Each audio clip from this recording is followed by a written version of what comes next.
وعلیکم السلام ورحمۃ اللہ وبرکاتہ۔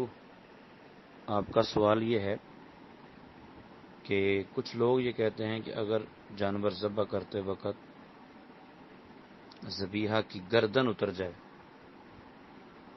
یعنی گردن الگ ہو جائے، تو کیا اس جانور کا کھانا ناجائز ہوتا ہے، یعنی وہ جانور حرام ہو جاتا ہے؟ بعض اوقات لوگ جلدی میں جب ذبح کرتے ہیں تو مرغی کی گردن الگ ہو جاتی ہے، تو کیا وہ مرغی کھانا جائز ہو جائے گا؟ جی، وہ جانور جس کی گردن ذبح کرتے وقت الگ ہو گئی، چاہے وہ مرغی ہو، چاہے وہ بکری ہو، چاہے وہ گائے ہو، اس جانور کا کھانا تو بالکل جائز اور درست ہے۔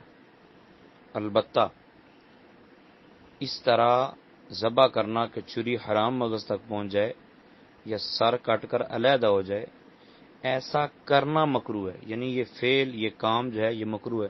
جس نے جان بوجھ کر ایسا کیا اس نے غلط کیا۔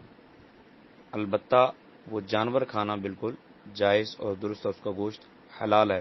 بہار شریعت جلد نمبر 3 صفحہ نمبر 315 لکھا ہے کہ اس طرح ذبح کرنا کہ چھری حرام مغز تک پہنچ جائے یا سر کٹ کر جدا ہو جائے مکروہ ہے، مگر وہ ذبیحہ کھایا جائے گا، یعنی کراہت اس فعل میں ہے نہ کہ ذبیحہ میں۔